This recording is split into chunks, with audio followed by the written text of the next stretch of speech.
Hi friends, நம்ம இன்றைக்கி என்ன பார்க்க போகிறோம் அப்படின்னா சண்டே சமையல் தான் பார்க்க போகிறோம். வாங்க பார்க்கலாம். எடுத்து வச்சுருக்கேங்க. பாப்பாவுக்காக தனியாக ஸ்பைசி இல்லாமல் சூப் மாதிரி நான் பண்ணி கொடுப்பேன். அதாவது குழந்தைங்களுக்காக. உங்கள் வீட்லேயும் குழந்தைங்க இருந்தால் என்னோடய மெத்தடை ஃபாலோ பண்ணுங்கள். குழந்தைங்க லைக் பண்ணி சாப்பிடுவாங்க. அதுக்கடுத்து தான் சிக்கன் கொஞ்சமாக தான் எடுத்து வச்சுருக்கேன். ஏன்னா இது சுதனுக்கு மட்டும்தான், என்னோடய பையனுக்கு மட்டும்தான் சிக்கன் 65 அவனுக்கு மட்டும்தான் ப்ரிப்பேர் பண்ணுறோம். நெக்ஸ்ட்டு அடுத்ததாக வந்து எக்கு பாயில் பண்ணிவிட்டு ஃப்ரை பண்ணிடுறது. அடுத்ததாக புடலங்காய் பொரியல், நெக்ஸ்ட்டு ரசம், சாதம். இன்றைக்கி இவ்வளோ தான் எங்களோட லஞ்சோட மெனு. நம்ம எப்படி பண்ணலான்னு பார்க்கலாம் வாங்க. இப்போ சாதத்துக்கு தண்ணி வச்சாச்சு. நம்ம எப்போவுமே சாத பானையில் வந்து மூடி போட்டு மூடிடணும். ஏன்னா அப்போ தான் சீக்கிரம் பாயில் ஆயிரும், ஸ்டீம் வந்துடும். நம்ம சீக்கிரமே அரிசி போடுற அந்த டைமிங் வந்து ஃபாஸ்ட்டாக இருக்கும். நம்ம திறந்து வச்சோன்னா கொஞ்சம் டைம் எடுக்கும். நான் இப்படி தான் இந்த மெத்தடை ஃபாலோ பண்ணுவேன். தெரியாதவங்க நீங்களும் ஃபாலோ பண்ணிக்கோங்க. இப்போ வந்து நம்ம எக்கை வந்து பாயில் பண்ணிக்கலாம். எக்கு பாயில் பண்ணும்போது ஒரு பிஞ்ச் வந்து சால்ட், கல்லுப்பு இருந்தால் போட்டுக்கலாம். ஸோ 15 மினிட்ஸ் தான் எக்கு வந்து பாயில் ஆகிற டைம். அதுக்கு மேலே நம்ம விட்டோன்னா ஒரு மாதிரி ரப்பர் மாதிரி ஆயிரும். ஸோ 15 மினிட்ஸே இனஃப் டைம். இப்போ வந்து நான் பாப்பாவுக்கு வந்து சிக்கன் எப்படி செய்ய போகிறேன் அப்படிங்கிறதுக்கான தேவையான இன்க்ரீடியன்ட்ஸ் பார்த்துக்கலாம். ஃபர்ஸ்ட்டு வந்து நம்ம ஜீரகம் 1 டீஸ்பூன் எடுத்துக்கலாம். மிளகு வந்து தேவையான அளவு, நான் கம்மியாக தான் எடுத்திருக்கேன். உங்களுக்கு எவ்வளோ தேவையோ அந்த லெவலுக்கு எடுத்துக்கலாம். அதுக்கப்புறம் உடைச்ச கடலை, பொட்டுக்கடலைன்னு சொல்லுவோம் இல்லையா, அந்த கடலை கொஞ்சம் எடுத்துக்கிறணும், 1 டீஸ்பூன் அளவுக்கு. நெக்ஸ்ட்டு வந்து ஒரு 4-5 முந்திரி பருப்பு, ஒரு 10 தேங்காய் பல் சின்ன சின்னதாக கட் பண்ணதான் நான் வச்சுருக்கேன். நெக்ஸ்ட்டு வந்து தக்காளி ஒரு 2-3 பீஸ் போதும். அதுக்கடுத்து சின்ன வெங்காயம் தான் ஒரு 3 சின்ன வெங்காயம், கொத்தமல்லி, கறிவேப்பிள்ளை. அடுத்ததாக வந்து நம்ம கொரியாண்டர் பவுடர் வச்சுருப்போம் இல்லையா, தனியாத்தூள், அது ஒரு 1/2 டீஸ்பூன். நெக்ஸ்ட்டு மஞ்சள் தூள் 1/2 டீஸ்பூன். அடுத்ததாக தாளிக்கிறதுக்கு தேவையானது அந்த கிராம்பு, பிரியாணி இலை, பட்டை இதெல்லாம் சேர்த்து தேவையான அளவு எடுத்துக்கோங்க. அடுத்ததாக நம்ம என்ன பண்ணணும் அப்படின்னா, இந்த இன்க்ரீடியன்ட்ஸ் எடுத்து வச்சுருக்கோம் இல்லையா, சூப்புக்கு தேவையானதை நம்ம நல்லா மிக்சியில் போட்டு அரைச்சிக்க வேண்டியதான். ஜீரகம், பொட்டுக்கடலை, தேங்காய், முந்திரி பருப்பு, மிளகு, இதோட நம்மளுக்கு கொஞ்சம் ஒரு 2-3 பீஸ் வெங்காயம் போட்டுக்கலாம். 2 பீஸ், நம்ம ஒரு 4-5 பீஸ்னால் தக்காளி போடணும்னு சொல்லியிருக்கேன், ரொம்ப புளிப்பாக இருக்கும். ஸோ 2 பீஸ் வந்து தக்காளியை அதோட ஆட் பண்ணிக்கலாம். ஆட் பண்ணிவிட்டு நல்லா கிரைண்ட் பண்ணிக்க வேண்டியதான். இப்போ வந்து நம்ம சிக்கன் சூப்பு மாதிரி செய்கிறதுக்கு ரெடி பண்ண போகிறோம். அதாவது சிக்கனை வாஷ் பண்ணி வச்சுருக்க சிக்கனை குக்கரில் போட்டாச்சு. அதுக்கடுத்து அரைச்சி வச்சுருக்க மசாலாவை ஆட் பண்ண வேண்டியதான். ஆட் பண்ணிவிட்டு நெக்ஸ்ட்டு வந்து தக்காளி 2 பீஸ் வச்சுருந்தேன் இல்லையா, அது போடணும். நான் வந்து இஞ்சி பூண்டு ஒரு பல் வச்சு நான் அரைச்சிருக்கேன், அது சொல்ல மறந்துட்டேன் நான் ஏற்கனவே சொல்லும்போது. நெக்ஸ்ட்டு வந்து வெங்காயம் ஆட் பண்ணிக்கிறணும். அடுத்ததான் வந்து நம்ம தேவையான அளவு தண்ணி போட்டுக்க வேண்டியதான். தண்ணி போட்டுட்டு அந்த 1 டீஸ்பூன் நம்ம தனியாத்தூள் வச்சுருந்தோம் இல்லையா, இந்த தனியாத்தூளையும் மஞ்சள் தூளையும் நம்ம ஆட் பண்ணிக்கணும்.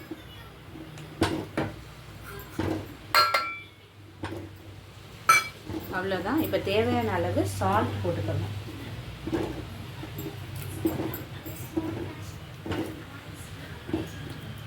சால்ட் போட்டுட்டு குக்கரை நல்லா மூடி வச்சுட்டு ஒரு 4 விசில் விட்டுக்க வேண்டியதான். வந்து குக்கர் வந்து விசில் வந்துடுச்சு. 4 விசிலோடு ஆஃப் பண்ணிட்டேன். அடுத்து எக்கும் பாயில் ஆகிடுச்சு, ஆஃப் பண்ணி வச்சுருக்கேன். இப்போ ரசத்துக்கு தேவையானது நம்ம எடுத்துக்கிட்டாச்சு. மிளகு, ஜீரகம், மல்லி விதை நான் கொஞ்சம் போடுவேன், சோம்பு கொஞ்சம் போடணும். இந்த ஃப்ளேவர் எல்லாம் சேர்த்து நம்ம ரசம் வச்சோன்னா ரொம்ப நல்லாவே இருக்கும், டேஸ்ட்டும் வரும். அதோட பெருங்காயத்தூள் தேவையான அளவு, பூண்டு, கொத்தமல்லி, கறிவேப்பிள்ளை, தக்காளி 1 எடுத்துக்கலாம். இப்போ நம்ம என்ன பண்ண போகிறோம் அப்படின்னா, ட்ரெடிஷ்னலாக அம்மியில் அரைச்சி தான் ரசம் இன்றைக்கி நம்ம வைக்க போகிறோம். இப்போ நம்ம அம்மியில் தான் அரைச்சி எடுத்துக்க போகிறோம். ஜீரகம், மிளகு எல்லாமே வச்சாச்சு. இந்த அம்மி வந்து நாங்கள் எப்போ வாங்கினோம் அப்படின்னா ஒரு 5 இயர்ஸ் இருக்கும். மகாபலிபுரம் போகும்போது ஒன்ஸ் போயிருந்தோம், அப்போ நம்ம வாங்கிட்டு வந்தோம். அவசரத்துக்கு, அதாவது நம்ம கரண்ட் இல்லை, இந்த மாதிரி சிச்சுவேஷனில் நம்ம சட்னி கூட அரைச்சிக்கலாம், ரசத்துக்கு அரைச்சிக்கலாம். அரைச்சி வச்சோன்னா அது தனி டேஸ்ட்டு தான். ஸோ நீங்களும் அம்மி இருந்தால் ட்ரை பண்ணி பாருங்கள்.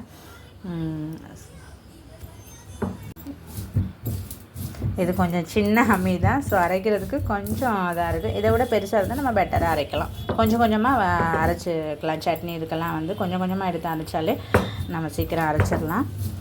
இப்போ நல்லா ஜீரகம், மிளகு, கொத்தமல்லி விதை, சோம்பு இதெல்லாம் வச்சு நல்லா அரைச்சிக்கலாம். அடுத்ததாக வந்து நான் பூண்டை வந்து தோலோடு தான் நான் வச்சு அரைக்க போகிறேன். 1-2 வந்து நம்ம நைஸாக அரைக்கக்கூடாது. 1-2 அரைச்சா நல்லாயிருக்கும். அந்த ரசத்தோட ஃப்ளேவர் நல்லாயிருக்குன்னு சொல்லுவாங்க. அடுத்ததாக நான் பூண்டு வச்சு அரைக்க போகிறேன்.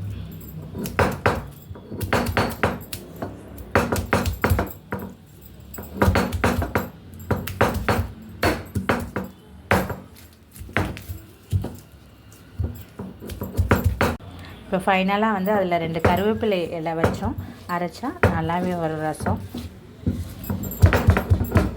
சிக்கன் வந்து நம்ம சிக்கன் எப்படி வந்திருக்கு அப்படின்னு ஓப்பன் பண்ணி பார்க்கலாம்.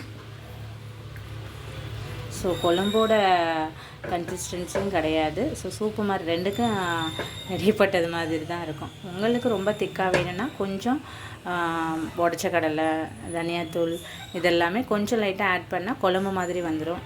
நம்மளுக்கு சூப்பு பதத்தில் வேணும், ரொம்ப லிக்விடாகவும் இல்லாமல் குழம்பு மாதிரி கெட்டியாகவும் இல்லாமல் நார்மலாக வேணும் அப்படின்னா நாம் போட்ட இன்க்ரீடியன்ஸை ஃபாலோ பண்ணலாம்.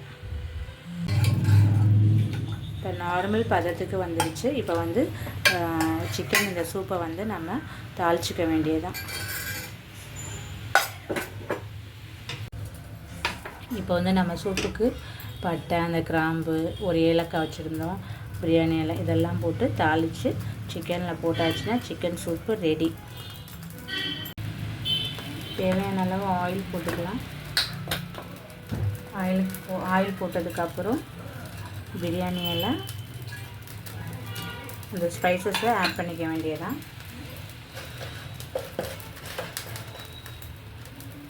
தேவையான அளவு கருவேப்பிலை. ஸோ மல்லித்தலை வந்து நம்ம டைரெக்டாக சிக்கன் சூப்லேயே ஆட் பண்ணிக்கலாம்.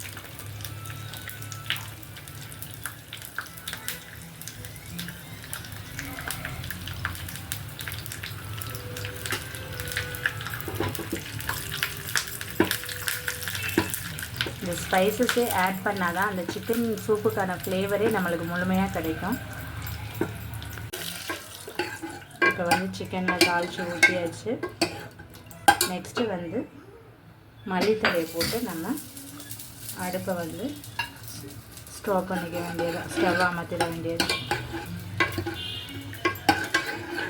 உங்களுக்கு ரொம்ப கொஞ்சம் கெட்டியாக இருந்தது மாதிரி இருந்துச்சுன்னா தண்ணி ஆட் பண்ணி ஒரு 2 மினிட்ஸ் அடுப்பில் வச்சதுக்கப்புறம் ஸ்டவ் ஆஃப் பண்ணி சர்வ் பண்ண வேண்டியதுதான். இப்போ வந்து நான் சிக்கன் 65க்கு என்ன மிக்ஸ் யூஸ் பண்ணேன் அப்படின்னா ஸ்ருதின்னு சொல்லிட்டு ஒரு சிக்கன் 65 பவுடர் தான்.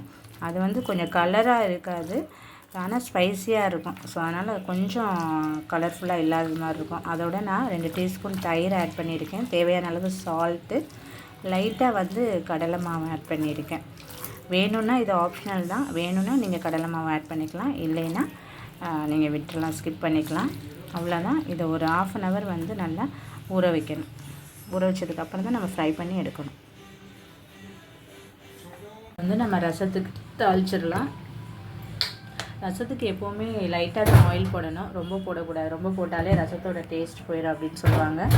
அதே மாதிரி ரசத்துக்கு வந்து நம்ம அரிசி கழுவுட தண்ணியில் ரசம் வச்சா டேஸ்டியாக வரும்னு சொல்லுவாங்க. அதாவது ட்ரெடிஷ்னலாக நம்ம ஊரில் கிராமங்களில் வந்து அவங்களே வந்து நெல் அவிச்சு அதிலேருந்து அரைச்சி எடுத்துகிட்டு வரதுனால அந்த அரிசி வந்து நல்ல சத்துள்ளதாக இருக்கும். ஸோ அதில் வந்து டேஸ்டியாகவும் இருக்கும் அந்த தண்ணியில் வச்சா. இப்போ நம்ம வந்து டோட்டலாக பாலிஷ் பண்ணிட்டு தான் அந்த ரைஸையே நம்ம வந்து சமைச்சு சாப்பிட்டுக்கிட்டு இருக்கோம். ஸோ அதனால் வந்து இந்த தண்ணியில் வச்சா அந்தளவுக்கு டேஸ்ட்டு வருமா என்னன்னு தெரியல. ஸோ வேணும்னா நீங்கள் ட்ரை பண்ணி பாருங்கள். இப்போ ஆயில் ஹீட் ஆயிடுச்சு. நம்ம கடுகு, உளுந்து போட்டுக்கலாம் தாளிக்கிறதுக்கு. கடுகு உளுந்து தாளித்து அது வெடித்ததும், எப்போவுமே கடுகு நல்லா வெடிச்சதுன்னா எந்த ஒரு காயாக இருந்தாலும் சரி, எந்த ஒரு தாளிப்பு முறையுமே நம்ம வந்து ஸ்டார்ட் பண்ணணும். ஸோ கடுகு வெடிக்காமல் நம்ம வந்து அதுக்கு முன்னாடியே ஆட் பண்ணால் அது பாய்சன் சொல்லுவாங்க. ஸோ அதனால் கடுகு நல்லா வெடித்ததுக்கப்புறம் தான் நம்ம சமைக்கவே ஆரம்பிக்கணும். அதில் எந்த ஒரு பொருளுமே ஆட் பண்ணணும். நல்லா கடுகு உளுந்து எல்லாமே வெடிச்சிருச்சு. இப்போ வந்து நம்ம அம்மியில் அரைச்சி வச்சுருக்க மசாலாவை வந்து ஆட் பண்ண போகிறேன்.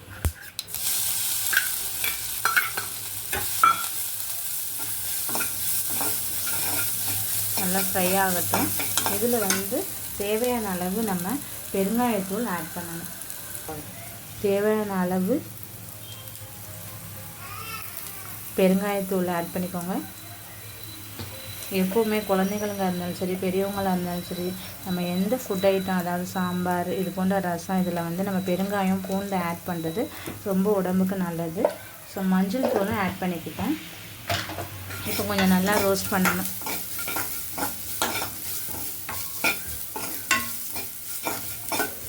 இப்போ நல்லா வந்து அந்த மசாலா வந்து எண்ணெயில் நல்லா ரோஸ்ட் ஆகிடுச்சு. அந்த ஜீரகம், மிளகு, அந்த ஃப்ளேவர் எல்லாம் நல்லாவே வருது. இப்போ இந்த ஸ்டேஜில் என்ன பண்ணணும் அப்படின்னா, தக்காளி நான் ஆட் பண்ண போகிறேன். அதாவது ஒரு சில பேர் ரசம் வந்து ரசத்துக்கு தக்காளி மட்டுமே ஆட் பண்ணி வைப்பாங்க. ஒரு சில பேர் புளியும் சேர்ப்பாங்க. ஸோ நான் வந்து ரெண்டுமே இன்றைக்கி சேர்க்க போகிறேன். அதனால் ஒரே ஒரு தக்காளி எடுத்திருக்கேன்.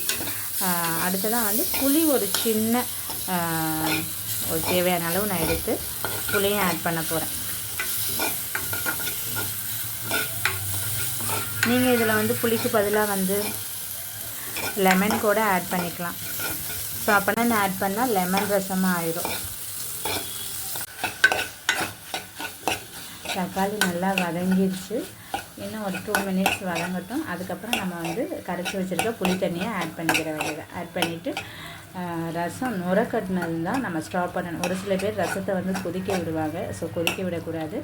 ரசம் வந்து நல்லா ஹீட் ஆகி கொதிக்கிற ஸ்டேஜ் வந்ததுமே நம்ம மல்லித்தலை போட்டு ஆஃப் பண்ணிடணும். அதான் ரசத்தோட ப்ரொசீஜரு. ஸோ அப்போ தான் ரசம் நல்லாயிருக்கும். கொதிச்சா அது வந்து இந்த சால்ட் எல்லாம் நம்ம போடுவோம் இல்லையா, அது ரசம் கடுத்து போயிடும் அப்படின்னு சொல்லுவாங்க. ஸோ நல்லா இருக்காது. இப்போ நல்லா தக்காளி வதங்கிருச்சு. நம்ம இப்போ அந்த புளி தண்ணியை ஆட் பண்ண போகிறோம்.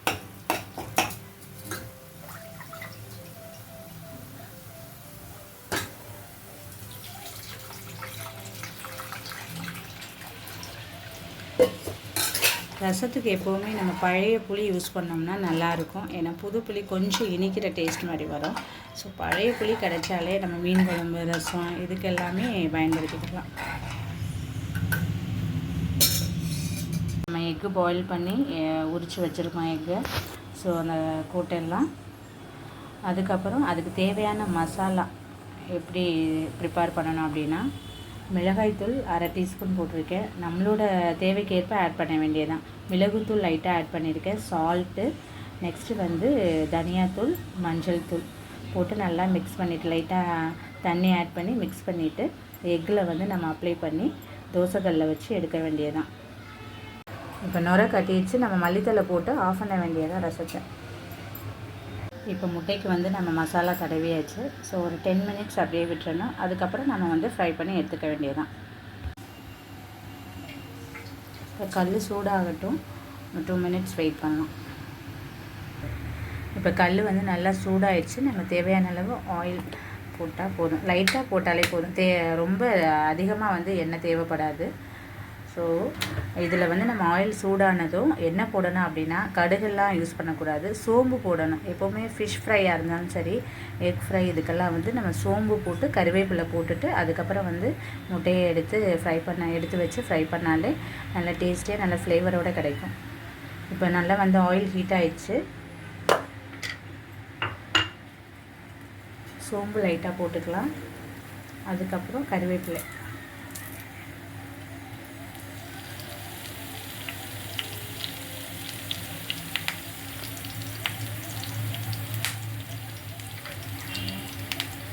இப்போ நல்லா ஆயில் ஹீட் ஆகிடுச்சு. நம்ம எக் எடுத்து வைக்கலாம்.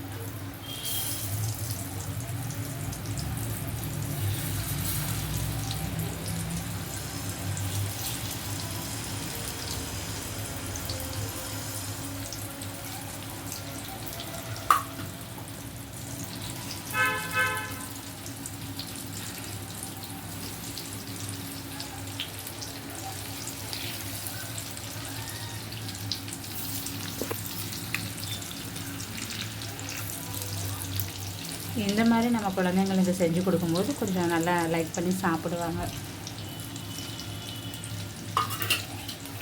ஸோ இதை வந்து ஒரு 5 மினிட்ஸ்லேயே வந்து நம்ம ரெடி பண்ணிடலாம். ரொம்ப நேரம் வந்து நம்ம கல்லில் போட்டோன்னா அது ரொம்ப ரப்பர் மாதிரி ஆயிடும், நல்லா இருக்காது. முட்டை வந்து ரொம்ப பாயில் ஆயிடும் ஒரு மாதிரி. ஸோ சாப்பிட்றதுக்கு சாஃப்டாகவே இருக்காது, டேஸ்ட்டும் நல்லா வராது. இப்போ வந்து நம்ம எக்கை நல்லா திருப்பி போட்டு ஒரு 2 மினிட்ஸ் போட்டு அந்த மசாலா ஸ்மெல் போனதுக்கப்புறம் நம்ம வந்து ஸ்டவ்வை ஆஃப் பண்ணிடணும். ஸோ ஸ்டவ்வை ஆஃப் பண்ணிவிட்டு கல்லுலேருந்து எக்கை வந்து எடுத்து வேறு பிளேட்டுக்கு மாற்றிடணும். கல்லுலேயே நம்ம வச்சோம் அப்படின்னா ரொம்ப எக்கோட அந்த ஸ்கின் அந்த தோல் வந்து ஃப்ரை ஆயிரும், சாப்பிடவே முடியாது, நல்லாவும் இருக்காது. ஸோ சும்மா வந்து குழந்தைங்களுக்கு வந்து எக்கு பாயில் பண்ணி நம்ம கொடுக்குறது கொஞ்சம் ஸ்மெல் வர மாதிரி இருக்கும், அதுதான் நல்லது. ஸோ சம்டைம்ஸ் எப்போ டைம் கிடைக்கும்போது இந்த மாதிரி செஞ்சு கொடுத்தாலும் குழந்தைங்க வந்து லைக் பண்ணி சாப்பிடுவாங்க. எக்கு ரெடி ஆயிடுச்சு. நம்ம பிளேட்டில் வந்து ட்ரான்ஸ்ஃபர் பண்ணிக்க வேண்டியதுதான். இப்போ வந்து அடுத்ததாக வந்து நம்ம புடலங்காய் துவரல் அப்படின்னு சொல்லுவாங்க எங்கேன்னா நாகர்கோவில் சைடு. இது வந்து என்னோடய ஃப்ரெண்டு ஸ்கூலுக்கு எடுத்துகிட்டு வருவாங்க. டெய்லி ஒரு தேங்காய் போட்ட ரெசிபி வந்து எடுத்துகிட்டு வந்துடுவாங்க. அது ரொம்ப எனக்கு பிடிக்கும். ஸோ தேங்காய் போட்ட எந்த ரெசிபியாக இருந்தாலும் எனக்கு ரொம்ப பிடிச்சதாக இருக்கும். அது ஸ்வீட்டாக இருந்தாலும் சரி, வெஜிடபிளாக இருந்தாலும் சரி, எல்லா டிஷ்லேயும் வந்து எனக்கு தேங்காய் போட்டால் ரொம்ப பிடிக்கும். உங்களுக்கெல்லாம் பிடிக்குமா அப்படிங்கிறத கமெண்டில் சொல்லுங்கள். ஸோ அந்த நாகர்கோவில் ஸ்டைலில் தான் புடலங்காய் துவரல் அப்படின்னு சொல்கிற ரெசிபியை தான் நான் இன்றைக்கி பண்ண போகிறேன். ஃபர்ஸ்ட்டு வந்து நம்ம குக்கரில் வந்து புடலங்காயை நல்லா தூள் சீவிட்டு எடுத்து வச்சுக்கிறணும். எடுத்து வச்சதுக்கப்புறம் லைட்டாக தான் ஒரு 1/4 டம்ளர் அளவு தண்ணி போட்டு தேவையான அளவு சால்ட்டு போட்டுட்டு ஒரு 3 விசில், ஏன்னா இப்போ உள்ள புடலங்காய் வந்து ஒரு சிலது ரஃப்பாக இருக்குது. ஸோ அந்த மாதிரி இருந்தால் ஒரு 3 விசில் போட்டு பார்த்துக்கோங்க. அவ்வளோதான், விசில் வரட்டும். நெக்ஸ்ட்டு என்ன பண்ணலாம் அப்படிங்கிறத அடுத்ததாக பார்க்கலாம். இப்போ புடலங்காய் விசில் வந்துருக்கு. விசில் வந்தது நம்ம ஆஃப் பண்ணி வச்சுட்டு அதுக்கு தேவையான மசாலா என்னென்ன ரெடி பண்ணணும் அப்படிங்கிறத பார்க்கலாம். இப்போ விசில் இது ஸ்டீம் ப்ரெஷர் அடங்குற வரைக்கும் நம்ம வெயிட் பண்ணலாம். அதுக்கிடையில் நம்ம என்ன மசாலா போடணும் அப்படின்னு பார்த்தா, அந்த புடலங்காய்க்கு ஜீரகம் 1 ஸ்பூன், தேங்காய்க்கு தேவையான அளவு, காஞ்ச மிளகாய், மஞ்சள் தூள் போட்டு கிரைண்ட் பண்ணிக்கிற வேண்டியதான். 1-2 உடச்சிக்க வேண்டியதான். அதாவது நம்ம பச்சை மிளகாய் வேணாலும் போடலாம், அல்லது காய்ந்த மிளகாய் கூட நீங்கள் யூஸ் பண்ணிக்கலாம், உங்களோட இஷ்டம்தான். ஸோ இப்போ அரைச்சி எடுத்துகிட்டு வந்துக்கலாம். இப்போ புடலங்காய் நல்லா பாயில் ஆயிடுச்சு. நெக்ஸ்ட்டு வந்து தாளிக்கிற ப்ரொசீஜர் தான் பார்க்கலாம். இப்போ நம்ம சிக்கனை வந்து நல்லா ஃப்ரை பண்ணி எடுத்துக்கலாம். ஸோ நான் பண்ணுற சிக்கன் வந்து கலர்ஃபுல்லாக வராது. காரணம் என்னென்னா அந்த பவுடரே சிக்கன் 65 மசாலாவே கலர்ஃபுல்லாக இல்லை. ஸோ அவங்க அந்த கலர் பவுடர் அந்த ப்ரெசர்வேட்டிவ் வந்து ஆட் பண்ணலேன்னு நினைக்கிறேன். ஸோ நம்மளுக்கு வந்து சிக்கன் டேஸ்டியாக வந்தால் போதும். ஸோ ப்ரெசர்வேட்டிவ் அதிகமாக ஆட் பண்ணாலும் உடம்புக்கு கெடுதி தான். இப்போ நம்ம சிக்கன் வேகட்டும். இப்போ வந்து நம்ம புடலங்காயை தாளித்து எடுத்துக்க வேண்டியதான். தேவையான அளவு ஆயில்,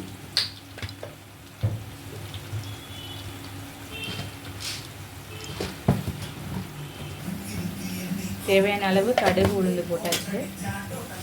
இப்போ நல்லா ஆயில் ஹீட் ஆகி கடுகு உளுந்து வெடிக்க ஆரம்பிச்சிருச்சு. நெக்ஸ்ட்டு வந்து கருவேப்பிலை, வெங்காயம் போடணும். நீங்கள் தேவைன்னா கடலைப்பருப்பு கூட ஆட் பண்ணிக்கலாம்.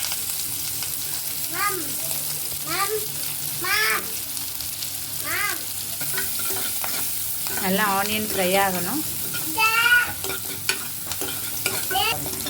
இந்த ஸ்டேஜில் வந்து நம்ம என்ன பண்ணணும்னா, ஆனியன் நல்லா வதங்கிடுச்சு, புடலங்காயை வந்து எடுத்து போட வேண்டியதுதான்.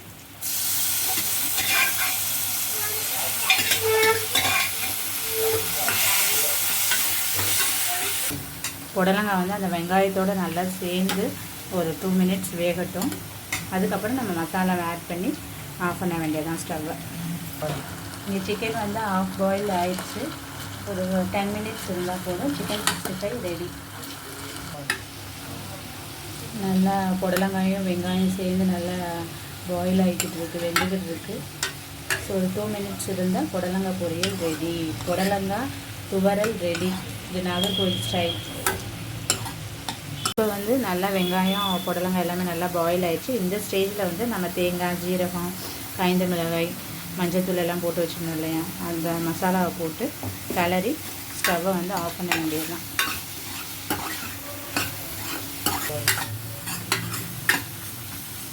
புடலங்காய் துவரல் ரெடி. ஃப்ளேவரே நல்லா வருது. அந்த ஜீரகம், தேங்காய் இந்த ஃப்ளேவரெல்லாம் சூப்பராக இருக்குங்க. சாப்பிடணுன்னு ஒரு எப்படி சொல்கிறது, ஒரு ஆர்வத்தை தூண்டுது. இப்போ நம்மளோட lunch ready. So white rice ready. Next chicken 65 ready. அடுத்ததாக புடலங்காய் துவரல் ready. Egg fry ready. Next ரசம்.